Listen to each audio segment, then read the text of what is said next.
Epístola de Paulo a Timóteo, capítulo 2 Timóteo 1. Nós vamos estar lendo a partir do verso 3 até o versículo de número 9. Eu quero, ainda antes de fazer a leitura, externar os meus agradecimentos ao pastor Cláudio, também a irmã Arminha, né? Qualquer vez, né? Deus abençoe muito você, seu ministério. Louvar a Deus pela vida dos seus irmãos também. E dizer que é muito importante, no dia de domingo, a gente ter aí a direção de adolescentes, crianças. Eu sempre gosto de utilizar isso, porque eles não são diferentes dos adultos, né, irmãos? Na verdade, eles também são inseridos nesse processo. E Deus tem bênção para todo mundo, do menor ao maior, do mais velho ao mais novo. Trago o abraço do pastor Cleide. É sempre gratificante escutar as palavras que o pastor Cláudio tem mencionado, porque é sinal de que a gente tem sido boa referência para eles, né? Isso é muito bom. Tremer, a gente sempre treina, pastor. Só de casado já vou para 17 anos, e aí tem mais uns 5 antes de casar com o seu evangelho.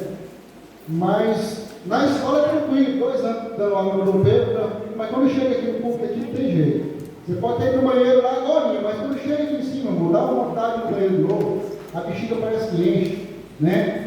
É porque a gente compreende a responsabilidade que a gente tem, e eu quero louvar a Deus por essa oportunidade. Amém? Conseguiu encontrar isso? Segunda carta de Paulo a Timóteo, no capítulo 1, versículo 3 ao 9. Só acompanha aí com seus olhos, talvez a sua Bíblia tenha uma versão diferente. Na minha diz assim: dou graças a Deus, a quem desde os meus antepassados sirvo com consciência pura, porque sem cessar, como é que está escrito na sua seguinte aí? Porque sem cessar, isso aqui fala, me lembro de ti nas minhas orações, noite, tá, aí no versículo 4 ele diz, lembrando-me, né, faz memória, lembra, né, lembrando-me das tuas lágrimas, estou ansioso por ver-te, para que eu transborde de alegria, pela recordação, ó, né? Lembrar, memória, né? Recordação, pela recordação da tua fé, sem fingimento, a mesma que primeiramente habitou no quê? Versículo 5, pela recordação que eu guardo da tua fé sem fingimento, a mesma que primeiramente habitou em quem? Na Volóide. E quem mais? Olha que maravilha. E estou certo de que também em ti. Verso 6. Por essa razão, pois te admoesto que reavives o dom de Deus que há em ti, pela imposição das minhas mãos, porque Deus não nos tem dado espírito de covardia, mas de poder, de amor, de moderação. Não te envergonhes, portanto, do testemunho do nosso Senhor, nem do seu encarcerado, que sou eu. Pelo contrário, participo comigo no sofrimento a favor do Evangelho segundo o poder de Deus. Até aqui está tudo bem. Eu quero pregar hoje sobre as boas memórias são fundamentais. As boas memórias são? Quais são as memórias que são fundamentais? Eu sou bem pedagógico, inclusive sou pedagogo. As boas memórias, elas são fundamentais, necessárias, né? Elas precisam existir, né? Você gosta de lembrar das coisas ruins ou das coisas boas? Então as boas são fundamentais, né? A Bíblia, quando vai mencionar a respeito de lembrar e de esquecer, o próprio Deus diz assim, olha, aquele que confessa o pecado e larga, né, ele deixa, ele alcança o quê? Misericórdia. E o Senhor diz ainda na sua palavra, a respeito de lembrar, ele diz assim, olha, eles que as coisas velhas se passaram, né? Eles que tornam novo todas as coisas, né? Então, ele se esquece das mazelas, dos pecados. Então, isso ele faz questão de esquecer. O nosso Deus, ele gosta que nós nos lembremos de coisas boas. Inclusive, o profeta Jeremias diz assim, gosta de trazer à lembrança aquilo que nos traz esperança. Em algum momento da sua vida você deve imaginar aí, principalmente aqueles que já têm mais um pouquinho de idade, como o meu pastor Cláudio, a gente lembra como foi antigamente, no nosso passado, né, como é que foi a nossa trajetória como criança. E aí a gente se lembra. Eu mesmo tive a oportunidade de ter um carrinho plástico, um rodinho, com motorzinho, com limpador, né? Eu tinha que amassar uma latinha, que era lata de óleo, era lata na época, né? Esse plástico. Amassava, fazia ali o ônibus, cortava a sandália para ele, fazia os pneus. Quantos carros de madeira? As mulheres pegavam a boneca ali, né? O milho, e faziam a bonequinha ali, ficava. A gente quer recordar de volta lá no passado, porque aquilo ali são memórias que ficou impactado na nossa vida. Né? Vamos lembrar disso. Talvez a sua esposa ou esposo, quando teve a oportunidade de ter um aniversário arrimou, ou quando levou um restaurante chique, ou a sua filha ou filho, quando você teve a oportunidade de levar para o parquinho e comprar uma pipoquinha para ele não vai esquecer daquilo ali nunca. Então, desde coisas que são grandes, né, imensas, aquelas coisas pequenas, são detalhes que fazem diferença na sua vida. Há quem diga que depois da Covid, alguns se esquecem de algumas coisas, né? Outros usam isso como pretexto para justificar as suas falhas, as suas ausências. Certo é que ter memória é muito importante, meus irmãos. Ter memória é fundamental, principalmente quando elas são boas. Como é que eu ratifico? Como é que eu confirmo uma boa memória? Como é que eu posso assegurar que, como a Bíblia nos diz assim, se o menino no caminho deve andar, e até quando ele estiver velho, ele vai o quê? Vai o quê? Ele vai lembrar. Como é que eu vou colocar isso? Que tipo de intimidade que eu tenho com Deus? Que a gente vê hoje os louvores, e eu sou bem triste quanto a isso, pastor, porque, ai meu Senhor, me pega no colinho, é tanta coisinha que você precisa, mas que intimidade que esse cantor tem com Deus? Então quero dizer que ele não possa ter. Então chama Deus de você, é tanta intimidade, e a gente fica se perguntando, eu particularmente fico me perguntando, mas que tipo de intimidade é essa? Para a gente guardar boas recordações, aquilo tem que impactar a nossa vida, tem que falar conosco de uma certa maneira, né? Por exemplo, eu quero que meu filho seja um pregador, que ele seja um levita, que ele seja um profeta, que ele seja um teólogo, que ele seja um doutor. A gente só quer coisas boas, sim ou não? Sim. Mas o que eu tenho feito para investir? Ou será que tem sido sacrifício? Há quem diga que naquele dia que você chega cansado do trabalho, é o dia do sacrifício. Você fala assim, nossa, hoje eu estou moído. Tipo assim, abre aspas, eu tenho uma justificativa para mim não ir no culto hoje. Né? E quando vai, a gente acha que ali é um sacrifício. Não, e esse é um dia melhor que os outros, porque eu não queria ir, e talvez chegue um dia para mim, mas eu fui, não. O nosso Deus, para ele não vai fazer diferença. Eu abro aspas aqui. Eu estou com muita fome. Não vai fazer diferença se você está cansado ou se você não vai dar. É a qualidade da tua oração. Aleluia. Se você não for porque está cansado, ele vai compreender. Mas se você se esforçar quando você estiver cansado, ele também vai compreender, vai te honrar. Então não deixa para vir para a igreja, quando está cansado, pensando, eu vou para receber a minha bênção. Vem para trazer a bênção também. Vem para adorar a Deus, vem para agradecer. Quando alguém chega na idade de 50 anos, aí morre, e você fala assim, poxa, o fulano é tão novo e morreu. E a gente fica meio incrédulo, meio ingrato, porque a pessoa é tão nova e morreu, e esquece de agradecer a Deus que foram 50 anos que Deus permitiu que você conhecesse essa pessoa. É tudo uma questão de visão. É tudo uma questão de perspectiva que você vai vivendo nessas situações. Diante das dificuldades, é que Deus coloca as portas para nós. Né? Você lembra de Davi? O gigante já fala por si só, é grande. Alguns olham e falam assim, poxa, não tem condição, é muito pequeno. Mas ele olha e fala assim, não tem como eu errar, é grande demais. E ali abriu as portas para ele, explicar com isenção de imposto, casar com a filha do rei, sucessivamente se tornar rei. Porque diante da dificuldade que ele viu como uma oportunidade de adorar a Deus, de render graças a Ele e compreender que no dia da bonança é o dia que Deus proporcionou e no dia da adversidade também. Agora, como que a gente lida diante de cada situação dessa, é que vai fazer diferença nas nossas vidas. As boas memórias são fundamentais. Aleluia. Se eu quero que meu filho seja um pregador, seja um cantor, eu tenho que ser o primeiro a incentivar, eu tenho que ser o primeiro a investir. Não pode ser um sacrifício, é um investimento. Eu quero que ele ore, eu tenho que me ver orando na minha casa. Eu quero que ele lê Bíblia, ele tem que ver eu lendo a Bíblia. Eu quero que ele cante, eu tenho que investir nesse sentido também. Né? Eu preciso. Então, para ter boas memórias, a gente precisa o quê? Praticar.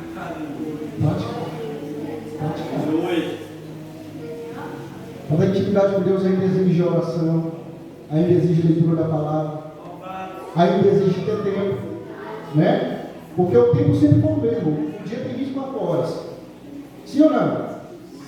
1 minuto. Tem quantos segundos? Mudou?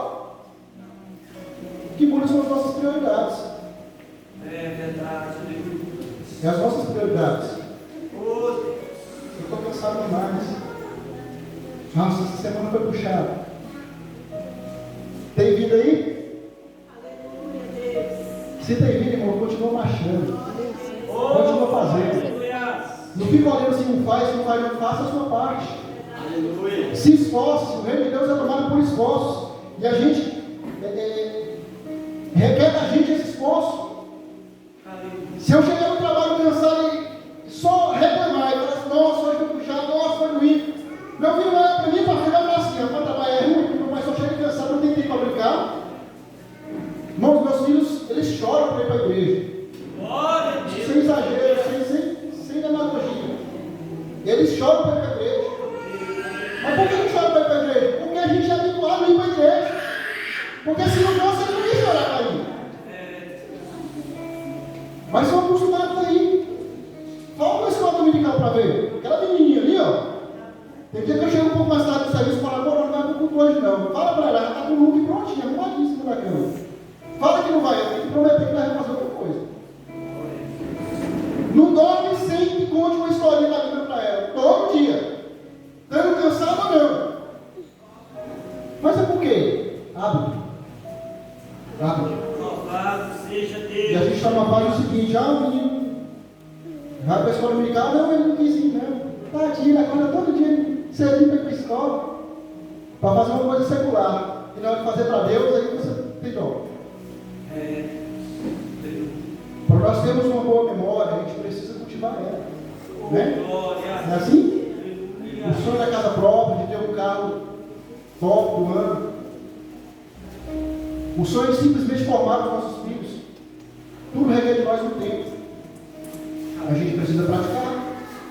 Essas pessoas que estão aí malhadão, bombadão, aquele corpão sarado, vocês acham que foi da noite para o dia? Tomou uma pílula, todo dia amanheceu daquele jeito. Tem que fazer o quê? Não tem que malhar? Ainda que toma bomba, né? Ainda que toma aí esses anabolizantes, ele precisa malhar para movimentar o músculo. Ele precisa. A nossa vida com Deus não é diferente, irmão. A gente precisa exercer o nosso ministério. Glória a Deus.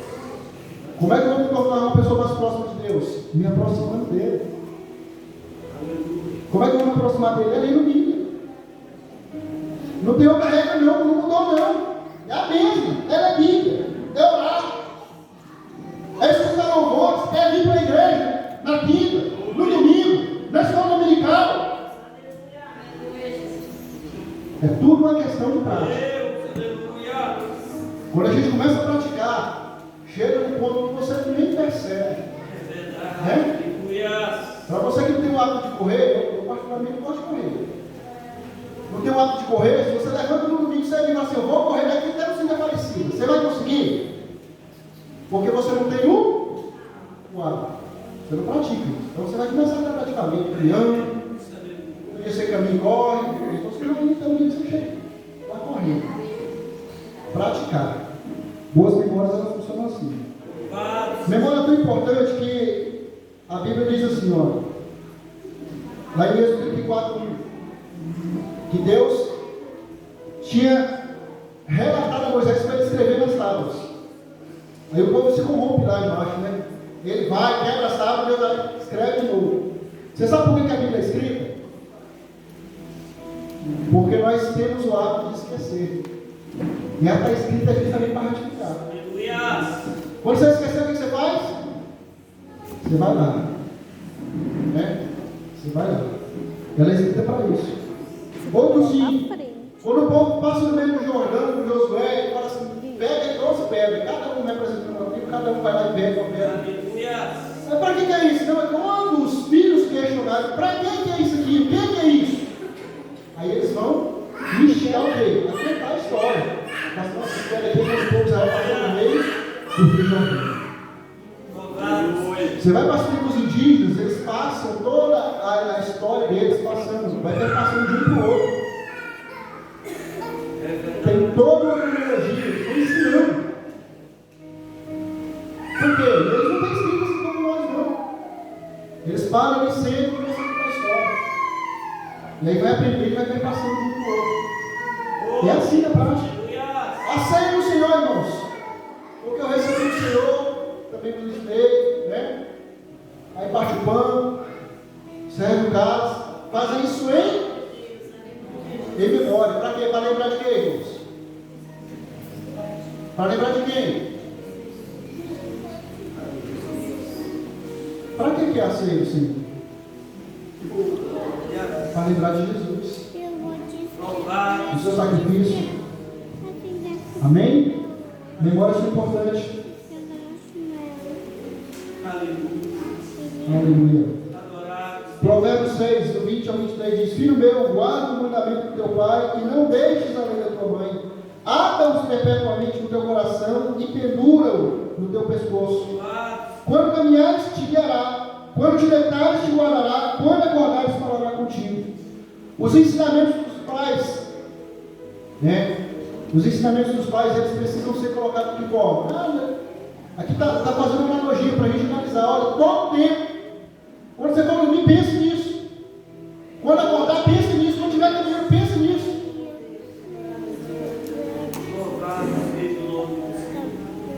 A Bíblia vai relatar aqui sobre algumas pessoas. Tópico 1 dessa mensagem diz: a conduta dos pais na criação dos filhos. Quando a gente vai olhar o relato lá do filho pródigo, aí lá vai estar a história da ovelha perdida, da dracma perdida e do filho pródigo, não é isso? E a gente, não é errado, mas sempre centraliza ali no filho pródigo, o filho que foi, que voltou. A gente, às vezes, comenta e observa tantas pessoas pregando sobre aquilo ali e esquece de olhar no contexto, né? Qual foi o motivo que Jesus colocou naquela palavra? Lá tinha publicanos, tinha fariseus, tinha escribas, né? Eram as pessoas que estavam com o seu coração voltado para a lei. E o objetivo de Jesus ali, quando fala a respeito do filho pródigo, é justamente para falar sobre eles. Parafrasear, aquele irmão que está na igreja todo tempo, firme, e chega alguém e é abençoado, e fala assim: poxa, mas tem tanto tempo que eu estou aqui. Né? Esse irmão deu tanto trabalho, de repente está aí abençoado. A Bíblia vai relatar isso. De várias pessoas que elas ensinam. Uma é que o filho volta, não é? O filho pega ali a herança do pai que nem morreu, não tinha nem direito, para falar a verdade. Ele pega a sua herança e sai. Ele gasta toda ela. E quando ele gasta, ele cai em si e lembra: olha, na casa do meu pai tem tantos céus, né? E eles estão lá, se alimentam bem. Falou assim: eu vou voltar para lá.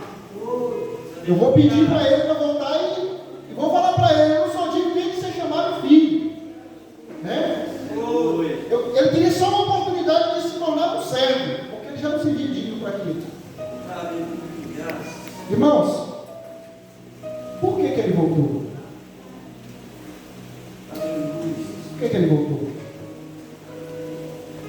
Porque o pai era ruim? O pai dele era ruim, irmãos? Ele teve bons ensinamentos. Ensinar os nossos caminhos no caminho que se deve andar, nem sempre quer dizer que eles vão cuidar só esse caminho. Eles vão crescer e vão ter as escolhas deles. Mas certo é que ele lembrou-se do seu pai. Ele teve vontade de voltar para casa porque lá era bom. Aleluia. Ele conheceu o mundo lá fora, mas ele disse, lá é bom. Ele sentia confiança de poder voltar para lá. E ele assim o fez. Outro dia eu estava ministrando para os adolescentes e jovens, fazendo um trabalho muito interessante na congregação, mais voltado para os meninos que vão fazer a faculdade. E a gente ensina esses meninos assim até certa idade, e de repente ele vai para a faculdade, os professores distorcem a mente deles, corrompem eles.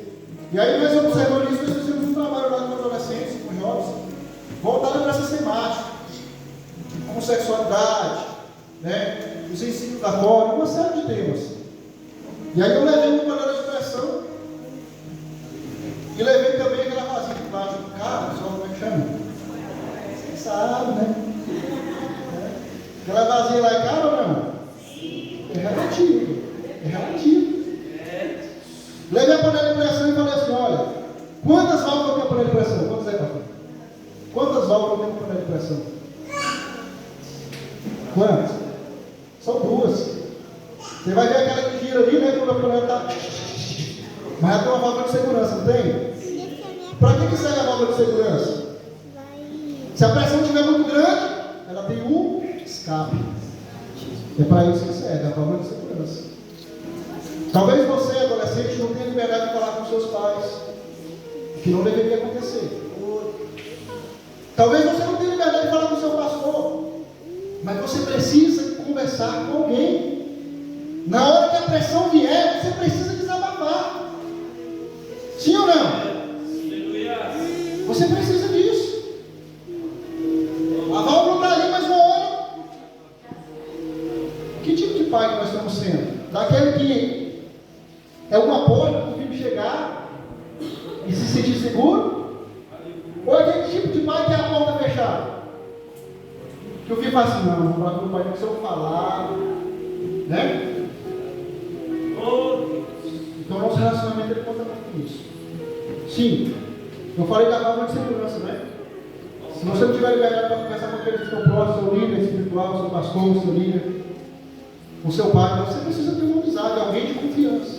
E por si só, isso significa que não pode ser qualquer pessoa, certo?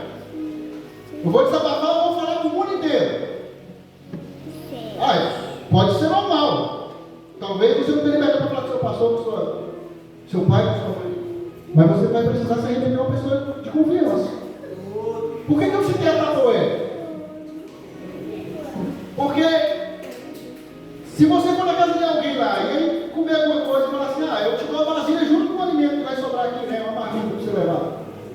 Você quer uma vasilha de margarina ou quer na Tatoé? Não é? Por quê? E por que a gente acha ela cara? Na verdade ela é cara porque ela tem o seu valor. O seu fechamento, que eles falam hermético, né? Nem eu conheci essa palavra. Significa que quando você fechar ela, tanto frio ou quente, você vira ela de cabeça, assim, ao contrário, né? Como a gente diz, cabeça para baixo, ela não vai cair porque o seu fechamento é perfeito. Aleluia. Então ela tem sua qualidade. O plástico não é um plástico qualquer, né? É um plástico de alta densidade. Então ela foi criada para ser algo de confiança, diferenciado mesmo.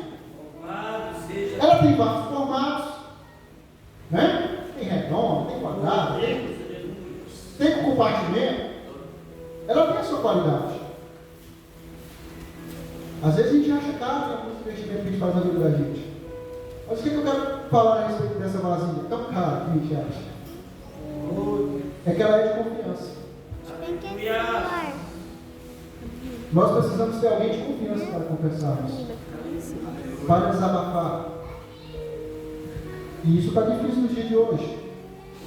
De tal forma que a gente tem que se preocupar com as amizades antigas para mantê-las, porque talvez as novas amizades não tenham o mesmo firmamento que outrora tiveram. Boas memórias, elas vêm assim.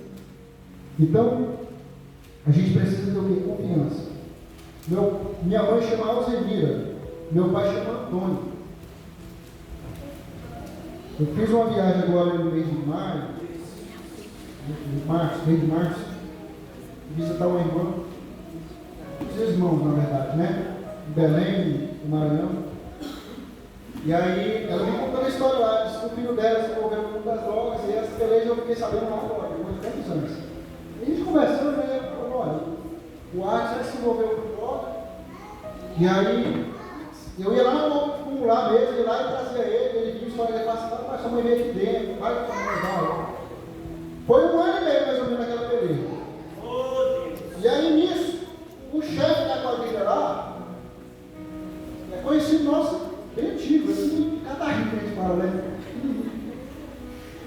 Um dia esse chefe lá pegou ele no carro, levou na frente da casa dele e falou assim, desce. O que foi? Tá me tirando? Vai levando lá aqui, o que é? Você vai contar pra minha mãe, se minha mãe vê você aqui. Fecha a porta, deixa a porta, deixa eu contar um negócio. Eu conheço a sua mãe, eu conheço seu pai, eu conheço seus tios, e eu conheço a dona Alzemira e o seu Antônio. São os avós dele. Eu vou te dar uma oportunidade. Eu não tenho como mais sair dessa vida. Eu ou é caixão ou é cadeia. Eu não estou perto de ser preso. Mas você tem a oportunidade de sair desse carro e trocar sua vida e sair dessa vida. Ou seja, lembrou lá? Quem são os pais? Você está vendo que tanto de memórias boas, elas são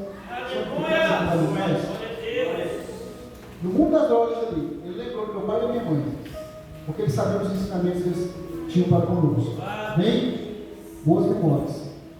Seja efetivo na criação, no relacionamento com essa classe de adolescentes. O que é ser efetivo? Ora, a gente vê aqui a Bíblia mencionando aqui que Paulo escreveu a Timóteo assim, ó, eu lembro de ti nas minhas orações de noite. Isso fala de continuidade, pastor. O sangue precisa bombear, sim ou não? O coração está batendo para quê? Não é para o sangue ficar circulando? Precisa bombear, porque a vida é movimento. Quando ele fala que lembra de Timóteo, dia e noite, ele está falando de continuidade. É como se você estivesse pedalando na bicicleta, sabe? Depois do dia vem o quê? Depois do dia o quê, irmãos? E depois da noite? E depois do dia? E depois da noite? Está vendo? Continuidade. Então o apóstolo Paulo, ele estava lembrando de Timóteo as suas orações de noite. Isso não quer dizer que seja aquela jorrada de água. Não, pode ser aquela jorrada, pode ser aquela fontinha. Não pode parar. Não pode parar. Amém? Então ele usa pelo menos 3 vezes esse mesmo significado. Ele fala, lembrando-me de ti nas minhas orações, noite e dia. Lembrando. Versículo 4, lembrando das tuas lágrimas, dos sentimentos, do coração. Né? Lembra mais uma vez. Outro 5, versículo 5, pela revelação que guarda da tua fé, sem fingimento. Irmãos, a gente pode ter fé, a gente pode acreditar em Deus, mas a gente pode estar desviado também da igreja. Porque até o diabo é crê, que treme. Então não basta só crer. Tem muita gente que crê em Deus, mas está no mundo do pecado.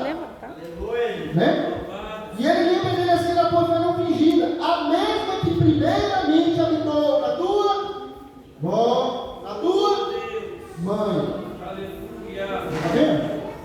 Tem toda uma história, um contexto. Os nossos filhos eles vão ser exemplos, à medida que nós também somos exemplos para eles.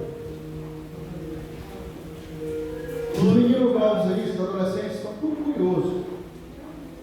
Tudo querendo aprender, né? Tudo aí caçando alguma coisa para dar o seu melhor. E às vezes nós não temos tempo para eles. Está na fase da aborrecência. E a gente vai inventando desculpa, vai profetizando coisas ruins e esquece de dar o primeiro tempo, cuidar deles. É necessário. É necessário. Isso começa lá na infância. Se criança não fosse importante, a Bíblia não mencionava. Se criança não fosse importante, o próprio Jesus não teria chamado uma para citá-la como exemplo. Criança é tão importante que quando Deus vai falar de perfeição da humanidade, ele fala assim: as crianças é dos seus lábios que saem perfeito louvor. É importante. Então dê tempo. Outro sim, envolva os seus filhos nas atividades diárias. Eu estou encerrando. Ora, Você lembra de Abraão? A Bíblia diz que Deus fala que ele vai passar da tua terra, né? Ele tem fé, ele sai. Em outra oportunidade, Deus te prometido dar um filho para ele. Dá um filho para ele, de repente fala assim, agora é para sacrificar. Ele tinha tanta fé que saiu da terra que ele estava, ele teve um filho. Quando teve que Deus pediu para ser sacrificado, quando ele vai subir para o monte, ele coloca seu servo lá e fala assim, fica aqui, nós vamos adorar e nós retornaremos a voz. Ele tinha convicção que ia, mas ele fala assim, eu vou voltar. Ele falou assim, nós retornaremos a voz. Ele tinha convicção. Mas não é só isso que eu quero falar mais. Eu quero falar só justamente no versículo de número 7, no capítulo 22 de Gênesis. Olha o que Isaac falou. Então falou Isaac a Abraão, seu pai, e disse, meu pai. E ele disse, eis-me aqui, meu filho. E aí Isaac disse, eis aqui o fogo e a lenha. O que ele falou mais? Aonde está o cordeiro? Se ele perguntou onde está o cordeiro, é porque ele foi ensinar que ele deveria o sacrifício. Não precisa o pai dele falar o que ele ia fazer. Entende? Entende? Certa vez saí da casa dos meus pais de noite, passei do sinaleiro fechado, no vermelho lá, eu peguei, eu vou ficar parado aqui, olhei, não tem câmera, vou embora, dá muito gosto desse.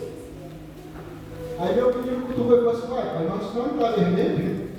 Aí eu tive que justificar para ele, né? O papai falou assim, não, porque está muito perigoso esse horário, tem gente aqui do lado, eu não vou parar no sinaleiro, eu vou justificar. Mas por que ele alertou para isso? Porque ele foi ensinar, tem que passar no quê? No verde. Não foi ensinar. Né?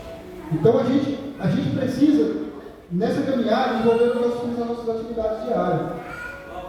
Vai para a escola dominical, vai com o filho. Outro sim, não manda o filho, não, vai com ele. Né? Eu acho que eu já citei isso aqui nessa mesma congregação.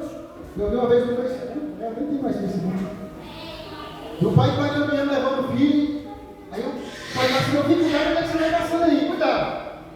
Aí o filho puxa a mulher e fala assim, não pai, o senhor tem que ter cuidado, porque eu vou seguir seus passos. E é bem isso.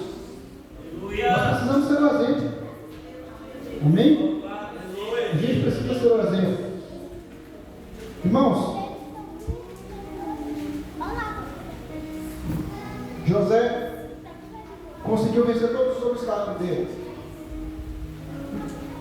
Porque ele tinha embasamento, ele tinha ensinamento em casa. Ele continuou simplesmente sendo quem ele aprendeu a ser. Né? Ananias, Misael e Azarias, as pessoas só mudaram o nome deles lá para onde eles foram. Mas eles continuam sendo as mesmas coisas, as mesmas pessoas. Não negou a sua fé, manteve os seus princípios. Por que a escrava de Naamã lembrou assim, se meu senhor soubesse, né, que tem o profeta de Israel? É porque ela tinha convívio com Deus. São pessoas que têm convívio com Deus, que foram ensinadas pelos seus pais, por aqueles que os criaram. E se nós fizermos isso, quando nossos filhos estiverem na faculdade, eles vão permanecer fiéis. Quando eles viajarem, vão permanecer fiéis. Por quê? Porque eles aprenderam que é assim. Tem a possibilidade de falhar, de tomar decisões erradas? Sim. Mas a gente precisa assumir a responsabilidade de ensinar-nos um caminho que se deve andar. Louvado seja Deus. Amém? Essa responsabilidade é nossa. Glória. O tempo passa e nós precisamos saber definir as nossas prioridades. É verdade. Seja uma boa memória na vida dos seus filhos, seja uma boa memória na vida daqueles que estão observando você. Para sermos boa memória, a gente precisa todo o tempo, com continuidade, com constância, estar exercendo a nossa vida cristã verdadeiramente. Amém? Eu já quero retornar aqui de direito, agradecendo pela oportunidade que me foi concedida em nome de Jesus.